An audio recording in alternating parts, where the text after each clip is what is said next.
গত 2 থেকে 3 দিন পর্যন্ত আমরা বিভিন্ন গণমাধ্যম বলতে কি সব জাতীয় পত্রিকা, একটাও ফেলনা না, সময় নিউজ, কালের কণ্ঠ, তারপরে হচ্ছে আপনার এই যে মোহনা টিভি, হ্যাঁ, যুগান্তর, তারপরে হচ্ছে আপনার আরো যে অন্যান্য 21 টিভি, হ্যাঁ, আরো যে চ্যানেলগুলি, বিশেষ করে সমস্ত জাতীয় পত্রিকাগুলি এই যে নিউজ করতেছে, তাদের নিউজের শিরোনাম হচ্ছে কি, সচিব কমিটি তাদের প্রাথমিক পর্যায়ের সুপারিশ জমা দিছে, তারা প্রস্তাব করেছে পে স্কেল ধাপে ধাপে বাস্তবায়ন হবে। তারা তো বলে নাই কেউ যে পে স্কেল হয়ে গেছে বা পে স্কেল হবে বা হচ্ছে, এরকম তো কিছু বলেন। তারা তো সবাই বলতেছে একটাই কথা, জুলাই থেকে পে স্কেল হতে পারে। কথাগুলি সবাই মন দিয়ে শুনবেন। আবারও আমি আপনাদেরকে অনুরোধ করছি যে গণমাধ্যম, যে জাতীয় পত্রিকাগুলি শুধু একটা কথাই বলছে যে সচিব কমিটি প্রাথমিক পর্যায়ে সুপারিশ জমা দিছে, সেখানে পে স্কেলের জন্য প্রস্তাব দিয়েছে যে ধাপে ধাপে বাস্তবায়ন হতে পারে। কবে? আগামী জুলাই থেকে হতে পারে বলছে। তারা কিন্তু একবারও বলে নাই যে হয়ে গেছে বা সম্পূর্ণ নির্দিষ্ট হয়ে গেছে, ফাইনাল হয়ে গেছে, এ কথা কিন্তু বলে নাই। সমস্ত পত্রিকাগুলি কিন্তু বলছে হতে পারে। আমি কি ঠিক বলেছি কথাগুলি? একটু কমেন্টস করে আপনারা আমার সাথে তাল দিবেন। প্রত্যেকেই কিন্তু বলছে যে আগামী জুলাই থেকে পে স্কেল হতে পারে, ধাপে ধাপে বাস্তবায়ন হতে পারে। আমরাও চাই ধাপে ধাপে বাস্তবায়ন হোক। একবারে যদি সরকার দিতে না পারে, আমরাও ধাপে ধাপে নেওয়ার জন্য প্রস্তুত। কেননা আমরাও সরকারের সাথে আছি, আমরাও সরকারকে বিপদে ফেলতে চাই না। সরকারের দিকটাও আমাদেরকে দেখতে হবে, দেশের অর্থনৈতিক দিকটাও আমাদেরকে দেখতে হবে। এখন প্রশ্ন হচ্ছে যে প্রাথমিক পর্যায়ে যে সুপারিশ ওনারা বলছে পত্রিকায়, যে প্রাথমিক পর্যায়ের সুপারিশ, এইটা আবার কি জিনিস? সুপারিশ কি তাহলে 2 বার হবে? যে এখন প্রাথমিক পর্যায়ে দিলাম, আবার কয়েকদিন পরে আমরা ফাইনাল দিব, এরকম কোনো কিছু? এটার একটা অবশ্যই যৌক্তিকতা আছে। প্রত্যেকটা জাতীয় পত্রিকা এবং গণমাধ্যম, এদের তথ্য সম্প্রচার কেন্দ্রের একটা জবাবদিহিতা আছে। তারা চাইলেই হুট করে একটা কথা লিখতে পারে না, কোনো একটা ক্লু না পেয়ে একটা কোনো কিছু কোনো গণমাধ্যম কোনো জাতীয় পত্রিকায় বিশেষ করে লিখতে পারে না।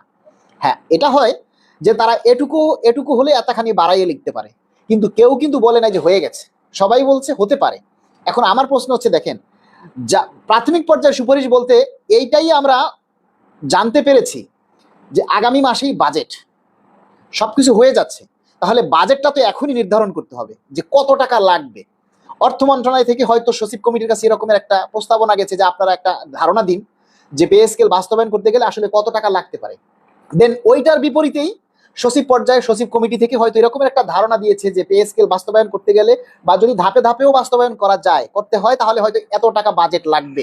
এরকমের একটা প্রাথমিক ধারণা হয়তো ওনারা দিয়েছেন। সেই প্রাথমিক ধারণা দিয়ে আগামী বাজেটে বরাদ্দ রাখা হবে।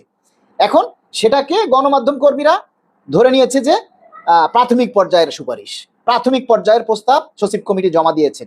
এইখানে কি কোনো ভুল আছে?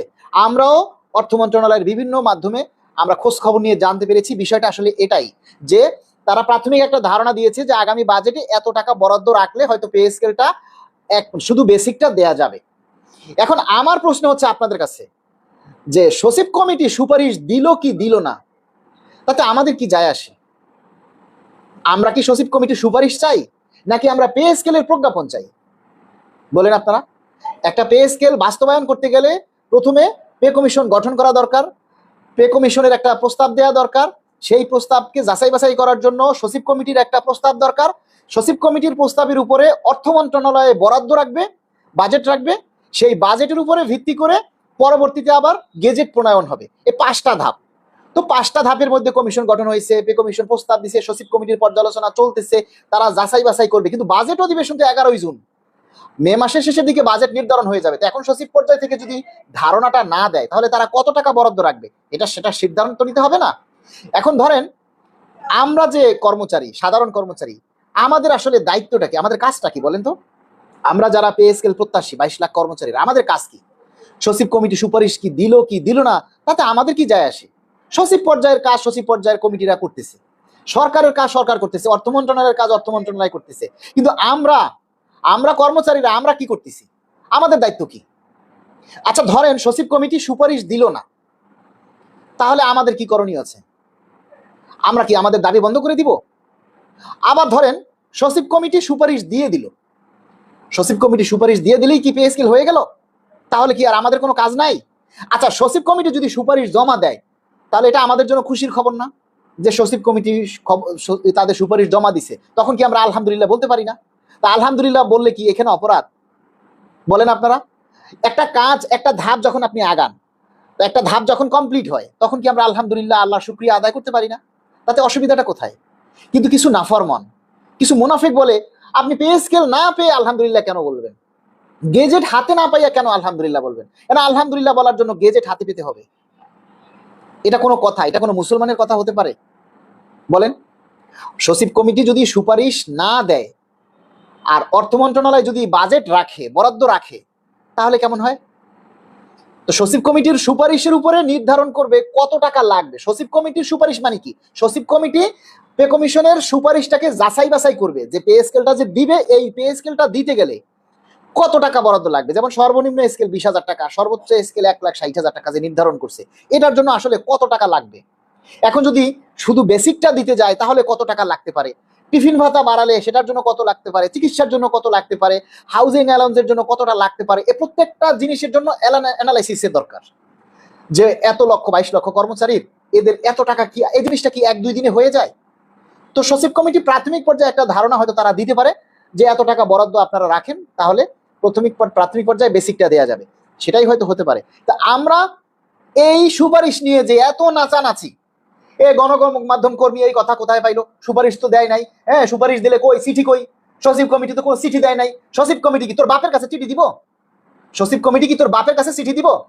এই রহিমা, এই জসিমা, এই চিঠি এরকম করে চিঠি দিব আমাদের কাছে? আমাদের কাছে চিঠি দিব সচিব কমিটি? এ বাবা, এই যে আমরা সচিব কমিটি রিপোর্ট জমা দিলাম, তোমরা আসো দেখতে যাও, সবাই আসো আসো দেখতে যাও, সচিব কমিটি রিপোর্ট জমা দিছে, এভাবে দিবে?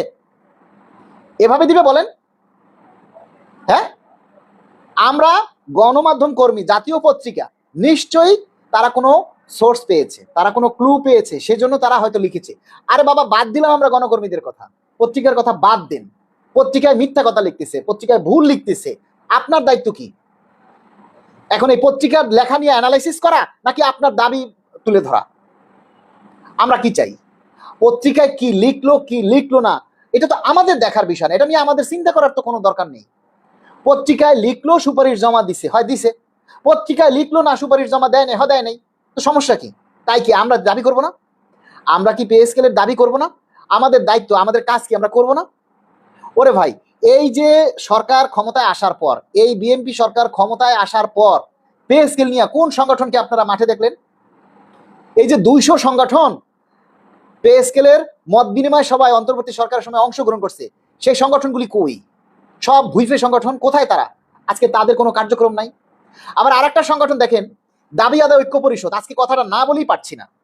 দাবি আদায় ঐক্য পরিষদ, 42টা সংগঠন নিয়ে দাবি আদায় ঐক্য পরিষদ। সে দাবি আদায় ঐক্য পরিষদের ভিতরে যে এত সংগঠন, প্রত্যেকটা সংগঠনের সভাপতি আছে, সেক্রেটারি আছে, প্রত্যেকটা সংগঠন থেকে যদি 200 করে মানুষ উপস্থিত হয়, তাহলে 1 মেতে যে র্যালি করছে সেখানে তো 50,000 মানুষ উপস্থিত হওয়ার কথা।